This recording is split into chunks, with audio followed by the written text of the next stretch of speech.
O te whātara whātu i le tunu o le nei tai a fau, wha mā lor fulau manuia, wha tai le tua o tei mailo sa i fua mara uola, o tātou tue wheloa i lungo pēu le ea, i le waunanga ma le tautua le nei e le siu whonga le laumua, o tātou iei le aso lua, o le aso muli o le masina, i le wholaunga le nei le masina, o yoni i lua whilu sifuru ma le ono.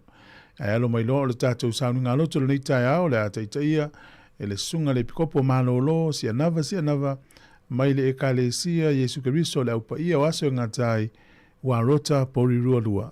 E usi mai loa le whaafonga.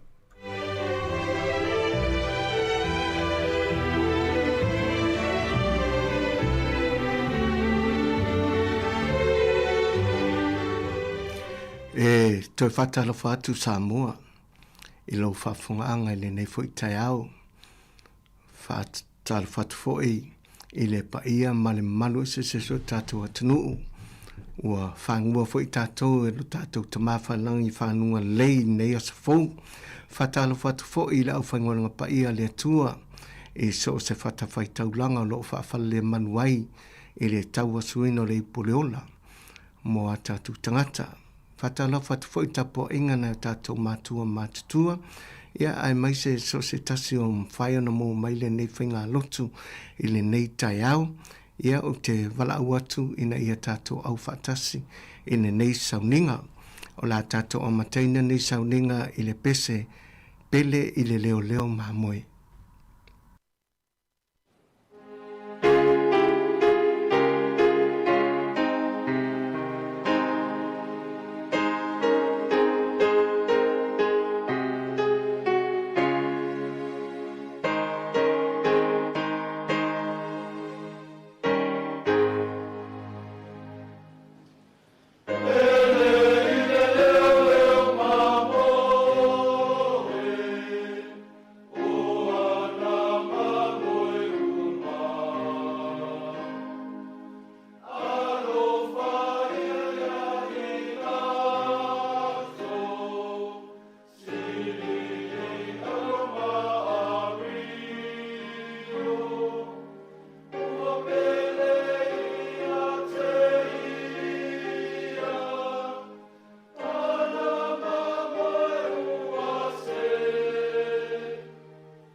Tātou te talo, no mātou te mai o le langi. O mātou whiwhia lava, mātou te Tui nā tūna mātou nganga o le whaftaitele ia te ui le mātou tamale nei tai au. O le nei ua mātou ala whai mai o na wea whangua i mātou. Ua mātou mauai le nei aso whaupopo i aso o le mātou wola. Mātou te whaftaitele tamai lo wanga leia i mātou. Ua sa lile o mātou manatu le pōna pō mātou te au mai le mātou whainga malanga i le nei lava tai au fō. Mātou te vi ia lau fio i me silisili o e whaia. Māwa noa e saunia mo i mātou te tāpena i fōi. Fuafuanga i whi au mga nuenga. O le nei asa me se fōi a o onga le whanau. Mātou wala au no fio mātou sauni atu nei sauni ngā lotu. Mātou te tuina atu lau fio i ne mwhai. O na tuina mai lo nganga e mafuta ina nei sauni ngā. Ia maua i mātou le nganga e langona ai se o onga, ma se sa vali la mātou a o mai i au a fionga pa i ele nei tai au. Ta mai langi whamania mai i mātou nei tai au e le suafolo o pelo Yesu Christo. Amen. O le a maua se tātou manatu whale nganga, mai i le tuse a Ioane o lona mta upu sifunu, alona whai upu mumue o sifun malilima. O te fia whaautuina se manatu i le whai upu sifun matase whapea. I le whai upu sifun matase o au le leo leo ma moe le lei. E tu watu leo leo ma moe le lei o lona ola e sui ya i ma moe. Ua whaamautino mai e le li whaola ia te tātou. Lona alofa muti vale ia i tātou o lana whanau. Pe atu e whaitau ina la le amatanga nei tusi whaitau. I lona whaipumo mue o sifumali me whaapero na whaitau ina. E moni, o te whai atu ia te outou. O lele ui atu i le whaititoa i te tono lotoa mamue. Ai alua e iai i se tasi mea o le ngaoi lea la male whao mea. A o leo i atu i le whaititoa o le leo mamue lava lea. E tō mai a te ia re pui e le leo whaitoa. E whaalongo fo i mamoi i lona leo. E walau e ia na lava mamoi i o lātou ingoa. Nā te taitai atu fo i a te i lātou. Pe atu nātu e ia ana lava mamoi. E mua atu ia iai. E mua atu ia iai. O na muri atu ai lea o mamoi a te ia. Ana ua lātou i loa lona leo. Ai e le muri atu i lātou i tangata ese. Ai sola ese ia te ia. A wā lātou te le iloa leo o tangata ese. Ua whetala i atu Yesu ia te i lātou le nāwhata oto. Ai le ilangona i lātou mea ua ia whetala i atua ia te i lātou. O na toi whetala i atu le o Yesu ia te i lātou. E moni. Au te whai atu ia te outou. O au nei o le whaitotoa o māmoe. O i lātou unga e ena mua ia te au, o ngā oi i lātou ma whao mea. Ai le i whaalongo o māmoe ia te i lātou. O au nei o le whaitatoa, a whai e ui mai se tasi ia te au, e whaola ina ia, e aluatu mauru whafo, e maua fo ia ia le mea e ai. O le ngā oi, e le ai se tasi mea e sauai, na ona ai, ngā oi ma fas, ma whao matia. Wa o sau ina ia lātou maua le ola, ia maua atiri ai lava. O au le leo māmoe le lei, e tu watu leo māmoe le lei o lona ola, e su ia i māmoe. A o le au auna, e le o le leo foi o ia, e le ana le lafu māmoe. Ua vai atu ia i le luko ua sau, o na lafoa i le e ia o māmoe ai sola, o na puea lea o māmoe e le luko, ma whaasala la wina. E sola la au auna, aua o le au auna lava ia. E le manatu fo i o ia i māmoe. O au nei, o le leo māmoe le lei. Ua o iloa au māmoe. Ua iloa fo ia ue au māmoe. Pei ona sila fia ue le tamā na o iloa le tamā. O te tui nātu fo i lo uola e sui ia i māmoe. Ia. O upuna mai le whata otona, saunia le li whaolis kriso. E winga li tā ua le avea ai o se teitai māmoe. E winga li tā ua le avea ai o se lafu mamoe. O nisi nei o mea tāua o te otoina mai e winga i nei tusi whaitau tātou whaitauina. I le aveai o se teitai mamoe. Ua whaatu sai nai i tātou o tangata lau tele o mamoe. O mamoe a le li whaona i Jesu. A o le tātou teitai mamoe po le leo leo mamoe o le li whaona i Jesu. E sila fia umalava e le whaola i ana mamoe pe o na whaitauina tusi. Whamaina te sila fia uma fo i o lato ingoa. Na te walauina i lato taitau tasi i ngoa lono winga e tofu lava i tātou mai ngoa. Atu ina maila i tātou taimi. O sila fia uma e le atua i tātou uma. A wau i tātou o na whanau. O whatu saina i tātou o na lafu mamoe. Lesi vainga tau, na whamaina te taitai i lana lafu i luma. O lo tau mai i o taitai mamoe e tū lava i luma. E na te taitai le lafu mamoe i luma. Pe atu mai i lo tātou o langa. O tātou o mātua. O taitai o ekalesia. O taitai o nuu, whalaput putonga. O taitai o whalmalo. E te tau on tātou tū i luma. I a vea tātou mas whateta inga lei. A ngā i luma. E le te tau staitai o na tau o na murimuri mai tua. A wā o lesi vainga tau o le whamai e nate mō mua tu foi. Ai murimuri maila na lafu mā moe tua. O lona winga e le staitai mā moe e mua i luma na mā moe. Ai murimuri atu tua taitai mā moe. E tau la mua lava i tātou e whai ma whaitaita inga. Na ia tau o fo i whamai, na ia whetalai, wa o sau, ina ia lato maua leola, ia maua atini e lava. E whaalangolango mai leola tanga, whaali tino man whaaleanganga, o tātou ainga, e mai se lava, o tātou whanau, o lo i lalo le vainga o tātou o mātua, le tamā man tina, e whapena fo i titono e kalesia, o lo o i taitainga, a taitai taitaso e kanesia, lea lava matawhai oi. O li taitaina o whanau le atua, i le whaalitino ma le whaaleanganga. E whaalangolango le lato wola whaalitino, ma le lato wola whaaleanganga, ia i tātou taitai. Whamai, ne li whaola iskriso, o au o le leo leo ma moe le lei. E tu uatu le leo leo ma moe le lei o lona ola, e su ia i ma moe. E le eise, te taitai mamoe, e te tau ona mawhawhau e maile mamoe e suia i lona ola. Ai e te tau i te taitai mamoe, po o tātou ainga. I mātua, ta māmatina, ona avei tātou mani tanga te taulanga ina o tātou ola.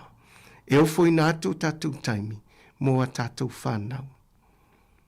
O whanau, o mamoe ia, ale atua. Wa amai a te tātou o ni tausi mea ale atua.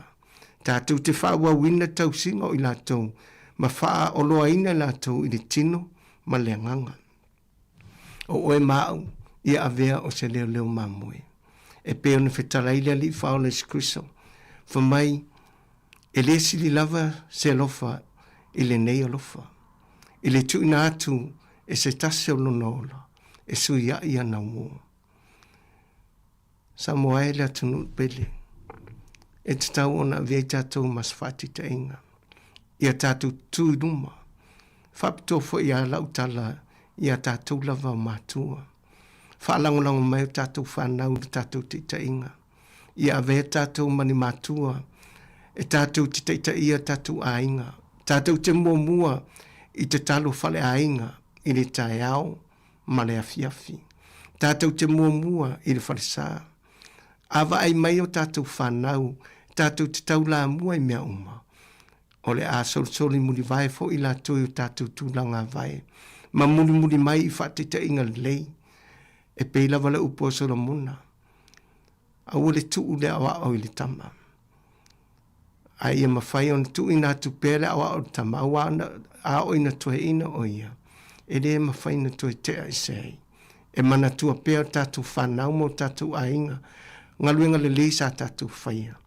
Pe a tatu tutuidu mo le atua i le aso le whamasinonga, o le afsiringia o e mau, o le ale awanan tatu teita ia na lafu mamoe, po a tatu ainga. O le atali lava tangate tusa lava malana fo i mea na whai. Ia o se manatu whale anganga na, e tau matau ina ai le tatu ngaluenga le yaso. Ia whamunia mai le atua ia na whiong pa ia mai se foi, lau whaafonga ngā anga le foi tu lan tai au.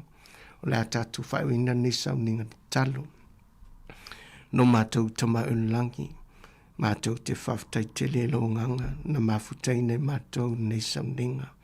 Mātou te whaftai atu, ia oa whiong pa ia a oina i mātou, ina ia avea i mātou mani taitai le lei, i te tono a inga, o nuu, o ngā luenga, o whainga mālo, ina ia mawhai no mātou taitai, lau lafu mā moe i lea mea tonu, ma ia avea i mātou ni tangata tonu i au numa, ia avea i mātou mani whātita inga ia mātou a inga, ai maise o mātou whanau. Ta mai langi mātou te talo i lau whio. Sei e whamanuia mai le nei foi. Aso le whenga i o lau atunu po lau whanau.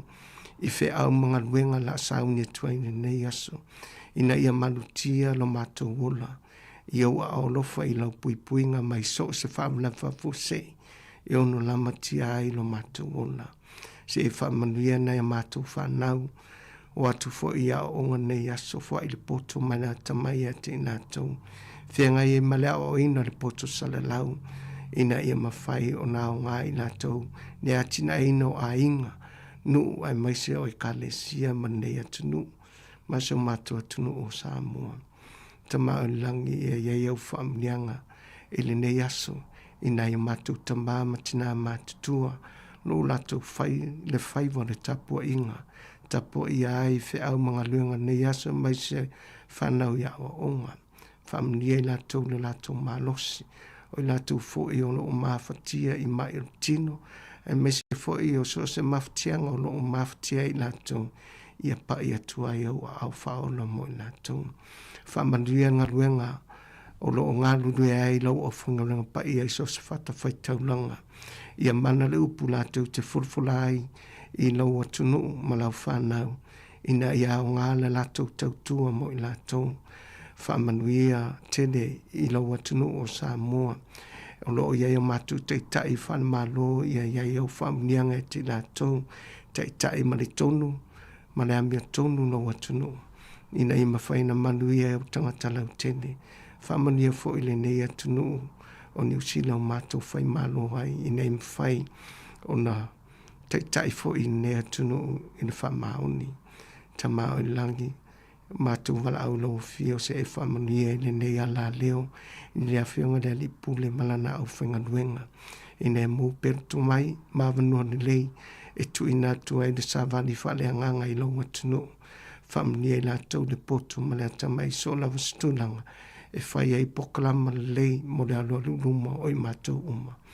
Whamanuia mai mātou ne yaso, ina ia sau mauri fufonga mātou te whaia. Mātou te ole mwala o tuai i lo warupele o Yesu Kristo. Mātou tala tuai nei. Amen.